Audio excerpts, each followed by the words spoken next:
아멘. 이 시간 우리가 다 함께 성서의 말씀을 찾도록 하겠습니다. 오늘 우리가 볼 하나님의 말씀은 신약성경, 구약성경, 스가랴 10장 1절에서 12절까지의 말씀입니다. 구약성경 스가랴 10장 1절에서 12절까지의 말씀입니다. 제가 가진 성경으로는 구약성경 1321면에 있습니다. 그리고 화면에 띄어진 말씀을 보면서 제 목소리에 맞춰서 우리가 함께 말씀을 읽도록 하겠습니다. 시작. 봄비가 올 때에 여호와 곧 구름을 일게 하시는 여호와께 비를 구하라. 무리에게 소낙비를 내려서 밭에 채소를 각 사람에게 주리라. 드라빔들은 허탄한 것을 말하며 복술자는 진실하지 않을 것을 보고 거짓 꿈을 말한즉 그 위로가 헛됨으로 백성들이 양같이 유리하며 목자가 없으므로 공고를 당하나니 내가 목자들에게 노를 바라며 내가 순념소를 벌하리라. 만군의 여호와가 그 무리 곧 유다 족속을 돌보아 그들을 전쟁의 준마와 같게 하리니 모퉁이 똘이 그에게서 말뚝이 그에게서 싸우는 활이 그에게서 권세 잡은 자가 다 일제히 그에게서 나와서 싸울 때의 용사같이 거리의 진흙 중에 원수를 밟을 것이라. 여호와가 그들과 함께 한즉 그들이 싸워 말탄 자들을 부끄러워하리라. 내가 유다 족속을 견고하게 하며 요셉 족속을 구원할지라. 내가 그들을 긍휼히 여김으로 그들이 돌아오게 하리니 그들은 내가 내버린 일이 없음은 같이 되리라. 나는 그들의 하나님 여호와라. 내가 그들에게 들으리라. 에브라임이 용사 같아서 포도주를 마심같이 마음이 즐거울 것이요 그들의 자손은 보고 기뻐하며 여호와로 말미암아 마음에 즐거워하리라. 내가 그들을 향하여 휘파람을 불어 그들을 모을 것은 내가 그들을 구속하였음이라. 그들이 전에 번성하던 것 같이 번성하리라. 내가 그들을 여러 백성들 가운데 흩으려니와 그들이 먼 곳에서 나를 기억하고 그들이 살아서 그들의 자녀들과 함께 돌아올지라. 내가 그들을 애굽 땅에서 돌아오게 하며 그들을 아수르에서부터 모으며 길르앗 땅과 레바논으로 그들을 이끌어 가리니 그들이 거할 곳이 부족하리라. 내가 그들이 고난의 바다를 지날 때에 바다 물결을 치리니 나일의 깊은 곳이 다 마르겠고 아수르의 교만이 낮아지겠고 애굽의 규가 없어지리라. 내가 그들로 나 여호와를 의지하여 견고하게 하리니 그들이 내 이름으로 행하리라. 나 여호와의 말이니라. 아멘. 오늘 우리가 하나님의 말씀을 가지고 하나님의 신호에 귀를 기울이기라는 말씀의 제목을 가지고 우리가 함께 이 말씀을 우리가 함께 묵상하며 나누며 말씀 속에서 교제하기를 원합니다. 여러분, 우리가 읽은 이 스가랴 말씀, 이 스가랴는 이 선지자, 예언자 스가랴를 통해서 그때 당시의 역사적인 상황 속에서 포로 이후에 돌아온 그 백성들이 정착하고 그리고 정착된 삶을 가운데서 어떻게 살아갈 것인가. 지난날 바벨론의 포로를 통하여서 그들에게 굳어져 있고 그들의 일상이 되어버리고 그들의 습관이 되어버린 하나님이 아닌 그 바벨론이 주는 풍요와 때로는 그곳에서 그들이 견뎌내며 고난의 삶을 견뎌내며 그들에게 익숙해지고 그 바벨론이라는 거대한 나라에 동화되어져 있던 것들을 버리고 이제는 오직 하나님께서 해방의 날을 주시고 독립의 날을 주셔서 예전처럼 그렇게 조상들이 믿고 고백했던 여호와 하나님을 믿으며 하나님의 나라를 세워가라고 하신 그것들을 이제는 일으키기 위해서 스가랴 선지자를 통해서 하나님은 또 그들에게 이스라엘 백성들에게 말씀하십니다. 여러분, 어쩌면 우리가 스가랴 선지자 이 이름은 다소 생소할 수도 있을 것입니다. 여러분, 이 스가랴라는 말은 히브리어로 말하면 즈카리아라는 말로 표현될 수가 있습니다. 이 즈카리아라는 말 속에 의미에 담겨져 있는 뜻의 의미가 뭐냐면 하나님께서 기억하신다라는 말씀입니다. 그런 의미에서 보면 이 스가랴가 자신의 이름의 뜻을 보면서 오늘 우리가 읽은 본문 말씀에 보니까 너희들은 기억하라라는 말도 그 속에 첨가되어 있는 것을 읽으면서 우리는 보았습니다. 그런데 우리가 오늘 본문의 10장 앞장의 9장에서는 예언자 스가랴는 하나님의 백성을 괴롭히던 나라들에 대해서 하나님의 심판이 임할 것이라고 예언하고 있습니다. 그리고 동시에 믿음의 사람들이 지난날의 죄성을 뒤범벅된 세상의 권세를 이길 수 있는 그 적극적인 신앙을 가져야 한다라고 강조하고 있습니다. 적극적인 신앙을 가져야 한다. 믿음에서 힘을 가지고 주체적으로 하나님을 고백하며 믿으며 그 믿음으로 살아가라라고 고백하고 있는 것입니다. 강조하고 있는 것입니다. 그래서 오늘 본문에서 예언자 스가랴는 바벨론의 포로에 돌아와서 그 신앙으로 살아가려고 하는 사람들에게 이제부터는 제가 좀 전에 앞에서도 말씀드렸지만 다시는 헛된 우상을 의지하지 말라라고 스가랴는 당부하고 있는 것입니다. 그래서 오늘 이 10장의 말씀 전체 1절에서 12절 말씀을 우리가 다 한 장을 다 읽었습니다. 그러면서 이 한 장 한 장의 말씀을 전체적으로 저와 함께 보도록 하겠습니다. 여러분, 오늘 우리가 살고 있는 이 뉴욕과 롱아일랜드 지역이 지금 태풍 헨리가 지나가고 있습니다. 거대한 태풍이죠. 이 롱아일랜드 이스트 쪽으로는 굉장히 태풍의 영향권에 놓여 있습니다. 그런 의미에서 오늘 이 본문 말씀에도 보면 1절의 말씀에 보면 1절에 봄비의 때에 여호와 곧 번개를 내리는 여호와께 비를 구하라라고 말씀하고 있습니다. 비를 구하라라고 말씀하고 있습니다. 무리에게 소낙비를 내려서 밭의 채소를 각 사람에게 주리라라고 말씀하고 있습니다. 여러분, 여기에서 나타나는 봄비의 때라는 말은 원문대로라면 늦은 비의 때라는 말입니다. 여러분, 이 팔레스틴 지방에서는 여러분 10월 말과 11월에 오는 비를 이른 비라고 말하고 4월과 5월에 내리는 비를 여러분 늦은 비라고 말합니다.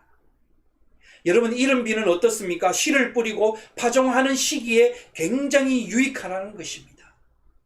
그러면 늦은 비가 무엇입니까? 늦은 비는 곡식이 무르익고 결실하기에는 꼭 필요하다는 것입니다. 여러분, 파종 시기에 이른 비가 내릴 때 정말 중요합니다. 그러나 웬만하면 이른 비가 조금은 가뭄이라도 견딜 수가 있습니다. 그런데 중요한 것은 여러분, 이 늦은 비의 성서적인 의미가 무엇이냐면 열매를 맺고 성숙하게 되어지고 그리고 그 가운데서 신앙으로 정말 성장하며 자라는 데 피하는 하나님의 그곳의 중요한 시기에는 하나님의 절대적인 은혜와 은총과 하나님의 강권하심을 늦은 비라고 표현하고 있습니다. 그래서 여러분, 우리의 인생의 삶의 인생에 시작하면서 이른 비와 늦은 비가 적절하게 우리 가운데 있어야 된다는 것입니다. 그래서 여러분, 우리가 인생을 살아가는 겁니다.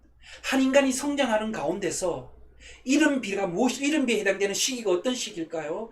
태어나서 부모와의 관계에 성장하면서 그런 관계가 있다면 그 속에서 이제는 성인으로 성장하여서 그 주체적으로 인생을 살아감에 있어서 끊임없이 그 성숙된 삶의 영광고리 속에서 있다라는 것입니다. 그것처럼 여러분, 우리 한 인간의 인생을 하나의 긴 그래프 선상으로 보았을 때 이른 비와 늦은 비, 하나님의 주권적인 이른 비와 늦은 비 계속되어지는 하나님의 철저한 은혜가 없고서는 여러분, 우리의 인간의 삶이 한 치 앞을 내다볼 수 없는 그러한 인생이라는 것을 말합니다. 여러분, 그러면서 늘 간구하십시오. 하나님, 우리의 인생에 있어서, 우리의 삶에 있어서, 우리의 교회에 있어서 늘 하나님께서 부으시는 이른 비와 늦은 비에 절대적으로 부으시는 하나님의 그 은혜가 끊임없이 우리 가운데 일어날 수 있도록 주님, 늦은 비와 이른 비가 늘 우리 가운데 임할 수 있도록 하나님의 은혜 가운데 우리가 벗어나지 않도록 주여 인도하여 주시옵소서라고 그렇게 간구하는 우리의 인생이 되어야 될 줄 믿습니다. 여러분, 그리고 2절에 보면 나타나는 게 드라빔이라는 단어가 나타납니다. 여러분, 이 드라빔은 창세기에서도 많이 등장하죠. 근데 이 드라빔은 자신들의 가정과 집을 지켜주는 우상입니다. 그래서 드라빔이라는 것은 우리의 옛말에 신주 단지 모신다라는 말이 있지 않습니까? 집안의 귀중한 단지 속에서 그곳에서 뭔가를 굉장히 집안의 안정과 건강과 미래를 보호해주는 그러한 역할을 한다는 것이죠. 이 드라빔이 그것과 동일하다는 것입니다. 개인의 안전과 건강을 지켜주고 가정을 지켜주는 것이 바로 드라빔이라는 개인의 신이라는 것이죠. 여러분, 일본에 가면 개인적인 그러한 것들이 신상들이 굉장히 많지 않습니까? 일제시대 때 일본이 우리나라에 곳곳에도 신사를 설치했고, 그리고 우리나라 전 국토에 돌아보았을 때 여러분 그곳에 여러분 말뚝을 박아가지고 여러분 그렇게 했다는 것입니다. 여러분, 그래서 이 우상을 일컫는다는 것입니다. 당시 사람들은 비가 오지 않을 때, 오늘 1절 말씀과 연관되어서 본다면 비가 오지 않을 때는 여러분 점치는 사람들을 찾아가서 물어보고 점을 치거나 그리고 기우제를 지냈습니다. 그래서 이 개인 가정에 점을 치고 기우제를 돌보아주는 게 이 드라빔이 그런 역할을 했다는 것이죠. 예언자 스가랴는 이러한 일들을 마음껏 자행하고 있었으므로 하나님의 손길을 벗어나서 포로와 억압 생활을 하였음을 알려주고 있는 것입니다. 그래서 이 드라빔을 너희들은 제거해야 된다는 것이죠. 여러분, 혹시 우리의 삶 속에, 내 개인 속에 이 드라빔이 있지 않을까요? 이 드라빔은 어떤 것일까요? 나라는 견고한 성이 드라빔일 수 있습니다. 나의 힘이, 나의 경험이, 내가 가지고 있는 그 모든 것들이, 이것이 우리 가정에서, 우리 내 삶에서 이게 드라빔이 될 수 있지 않을까요? 그럴 때 여러분, 우리들은 끊임없이 하나님의 말씀 앞에서 그 말씀의 거울 앞에 비춰보면서 하나님보다 앞서가려고 하고 있고, 내가 계획하고 생각한 그 모든 드라빔들을 우리는 끊임없이 이것들을 제거할 수 있는 그러한 것들을 늘 말씀의 거울에 비춰보면서 그렇게 해야 된다는 것입니다. 그렇게 할 때 우리는 그 자리에서 하나님의 은혜를 담을 수 있는 그릇이 생길 수가 있는 것입니다. 3절에서 5절까지의 내용은 우리가 인간들이 하나님을 저버리고 마음껏 떠나 살았지만, 그럼에도 불구하고 하나님의 백성들을 학대하거나 억압하는 자들을 하나님께는 그냥 내버려 두지 않겠다고 하시는 겁니다. 계속해서 뒤에서 6절과 7절에는 이제는 하나님께서 미미하고 연약하기 그지없는 자신의 백성에게 힘을 더하여 강하게 할 뿐만 아니라 자신의 백성들을 구원하여 주신다는 말씀을 하고 있습니다. 하나님의 구원을 맛보는 하나님의 백성들은 기쁨으로 찬양하게 되며, 그리고 그러면서 하나님 앞에 한없는 영광을 드리게 될 것이라고 스가랴는 예언하고 있습니다. 여러분, 잊지 마십시오. 여러분, 나의 삶을 통해서 끊임없이 하나님의 기쁨을 맛볼 수 있는 인생이 바로 나의 인생이라는 것입니다. 여러분, 또 한번 기억하십시오. 나는 내 삶을 통해서 하나님의 그 기쁨을 날마다 맛보며 살아가게 하여 주시옵소서. 그러한 인생이 되기를 원합니다. 그러한 가정이 되기를 원합니다. 그러한 공동체가 되기를 원합니다. 내 삶의 전 생애를 돌아볼 때 하나님의 기쁨으로 충만한 인생이 되게 하여 주시옵소서. 그리고 더 나아가서 하나님의 영광의 구원에 들어지는 삶이 되기를 원합니다라고 스가랴의 말씀이 오늘 이곳에 동일하게 역사할 수 있도록 주님 인도하시옵소서. 여러분, 그렇게 믿음으로 고백하며 나아가시기 바랍니다. 그러면서 오늘 중점적으로 보아야 될 마지막 말씀은 여러분 8절에 있습니다.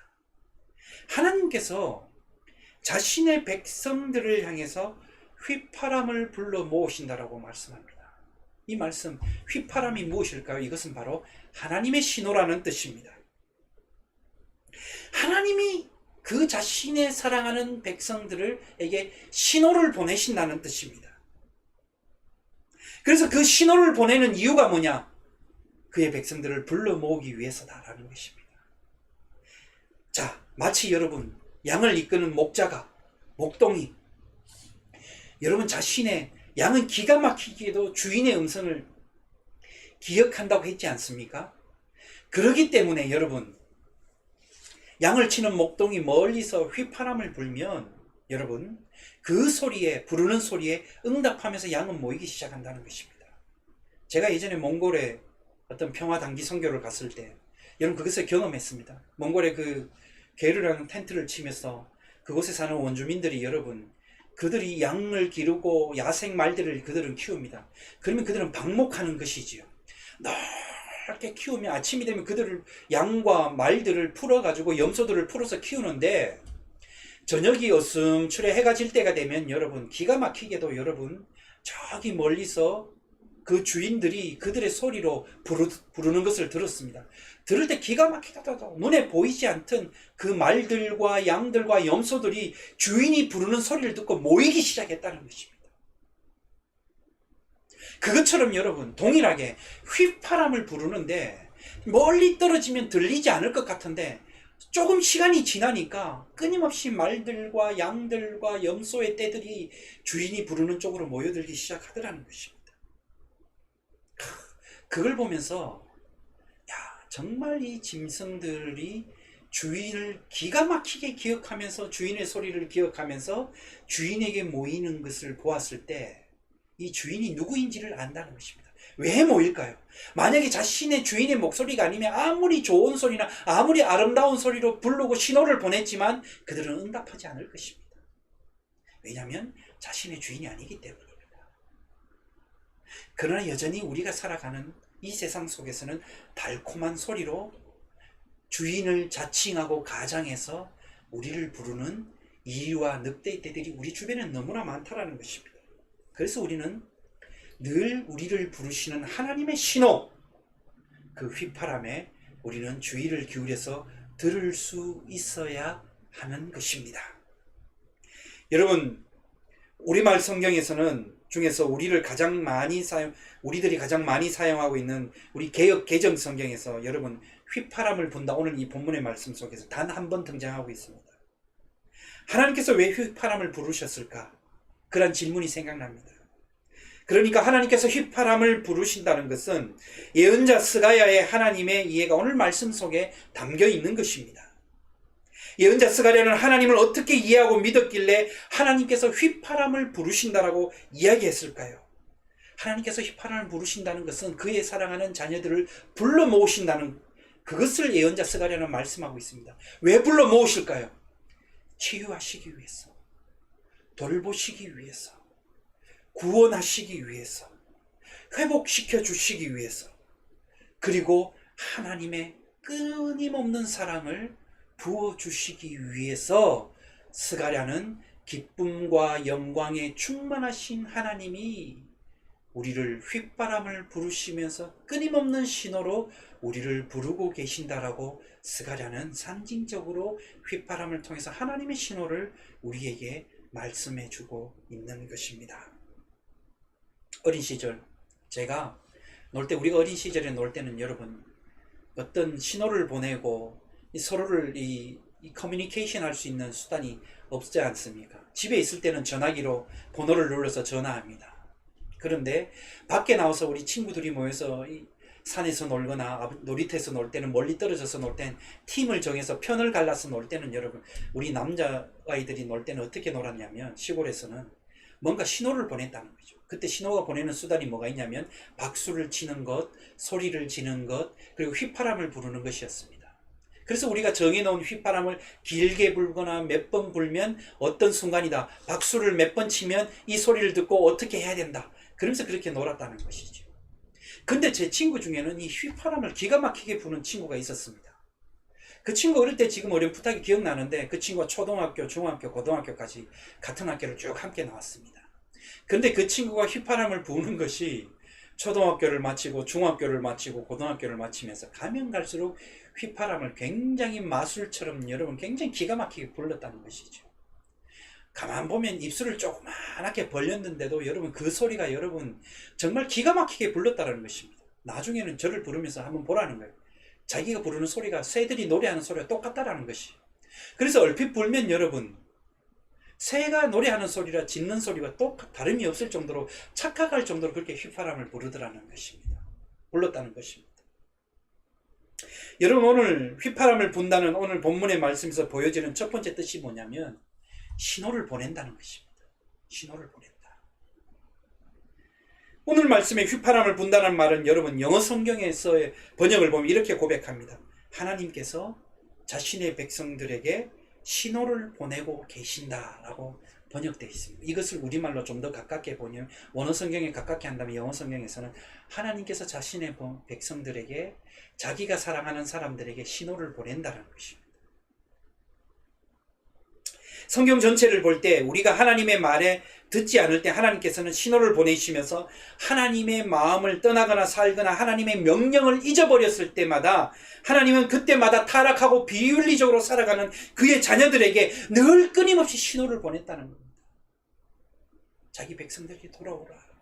선지자를 보내서 하나님의 말씀을 전했던 것, 이것이 하나님이 그 백성을 돌아오게 보내는 신호였다는 겁니다. 예를 들면 여러분, 아담과 하와가 선악을 알게 하는 나무를 따먹고 그들이 여러분 선악을 따먹고 난 뒤에 그들이 벗었음을 알고 여러분 그 부끄러움을 알고 죄의 있음을 깨달아서 여러분 나무 그늘 가운데 숨었을 때 하나님께서는 그들을 찾으시는 신호를 보냈습니다. 그 신호가 무엇입니까? 아담아, 네가 어디에 있느냐? 끊임없이 부르시는 것이, 아담을 찾으시는 것이 하나님의, 그를 찾으시는 하나님의 신호, 시그널이었습니다. 또 여러분, 이 아담의 첫째 아들 가인이 하나님께서 자신의 제사를 받지 않는 것에 대해서 화가 나서 그 동생 아벨을 죽였지 않습니까? 그 죽인 그 아벨의 필들이 아우성치면서 하나님께 다다랐을 때 하나님께서는 그 가인을 그래도 사랑하시면서 가인에게 물으십니다. 기회를 주신 것이죠. 가인아, 네 아우 아벨이 어디 있느냐? 라는 것이죠. 그러면서 소돔과 고모라 땅에서도 하나님께서는 끊임없이 하나님의 신호를 보내셨습니다. 그리고 노아가 창세기 이후에서 어떻게 되었습니까? 하나님의 시그널이 무엇입니까? 무지개의 약속을 주시면서 이제는 하나님의 사랑이 또다시 한 번 더 우리에게 임하신다라는 것을 보여주셨습니다. 이것이 하나님이 우리를 향한 신호였다는 것입니다.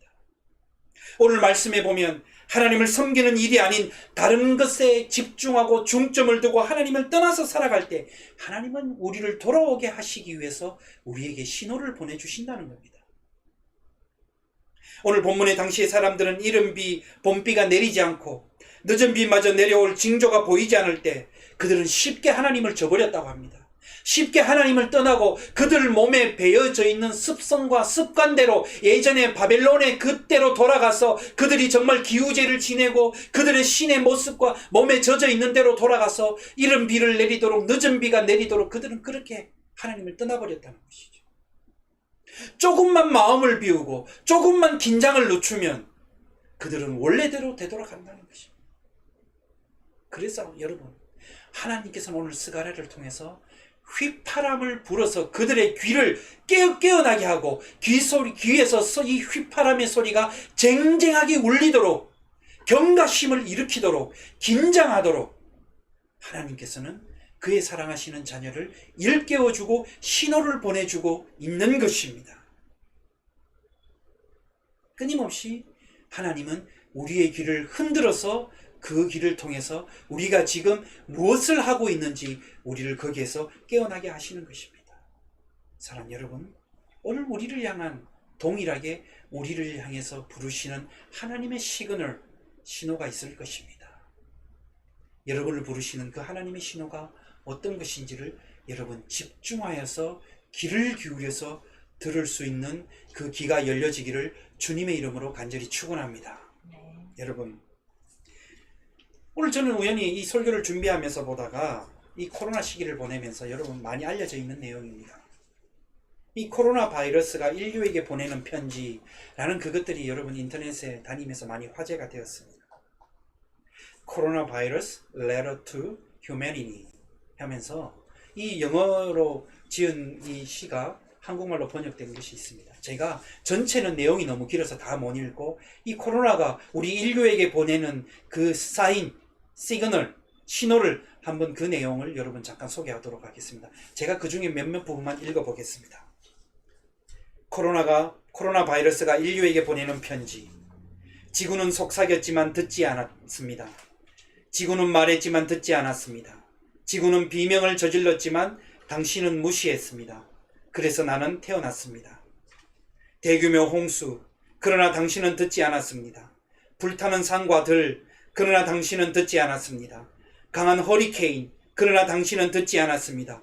무서운 토네이도, 그러나 당신은 듣지 않았습니다. 당신은 여전히 지구에 귀 기울이지 않습니다.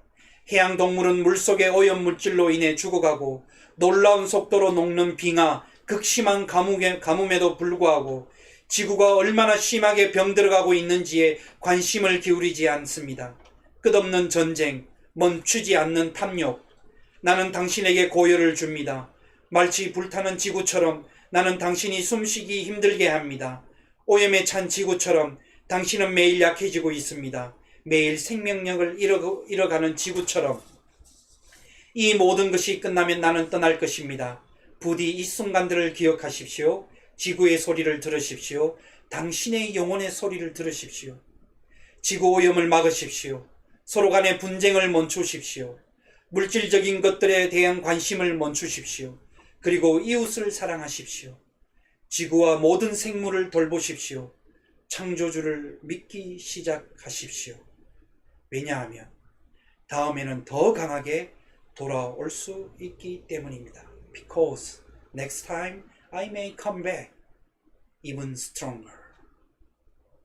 여러분, 코로나가 우리 인류에 보내는 시그널, 신호라는 것을 이렇게 여러분, 어떠한 사람이 이러한 시를 인하여서 우리에게 코로나를 맞은 우리에게 오늘 경고의 메시지를 주고 있습니다. 어쩌면 이 코로나 시대를 살아가는 우리들, 이 코로나 바이러스는 우리는 끊임없는 우리를 향하신 부르시는 하나님의 신호가 아닌지 우리는 귀를 기울여야 될 줄 믿습니다. 왜 그럴까요?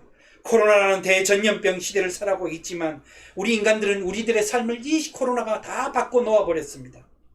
그리고 이제는 아무런 이상 없다고 여러분, 그런데 잠시 주춤하니까 괜찮다고 하여서 예전으로 되돌아가면서 그 모습들이 뒤범벅이 되다 보니까 여러분, 다시 델타 변이 바이러스를 통해서 여러분, 그러면 확진자가 여러분 코로나 이전 처음 시작할 때보다 더 확진자가 많이 늘어나고 있습니다.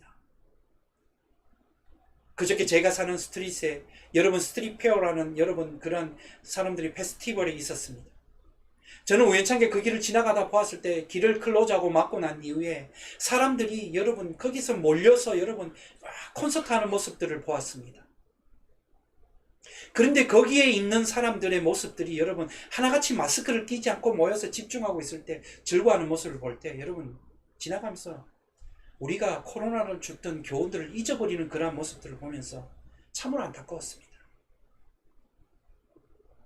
우리는 우리에게 주는 그 신호를 우리는 무시하고 경고를 무시하고 우리는 예전처럼 되돌려 가려고 하지만 여전히 우리의 일상 속에서는 그러한 것들이 우리 가운데서 떠나지 않고 있다는 것입니다. 그것처럼 하나님께서 휘파람을 부르신다는 말은 하나님께서 우리를 깨닫게 해주신다는 말입니다.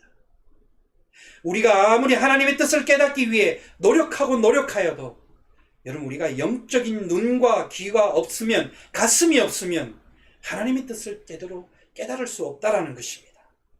우리가 하나님의 말씀에 전적으로 신앙하고 그것을 받아들이지 않는다면 하나님의 귀한 섭리를 우리는 깨달을 수가 없다라는 것이죠.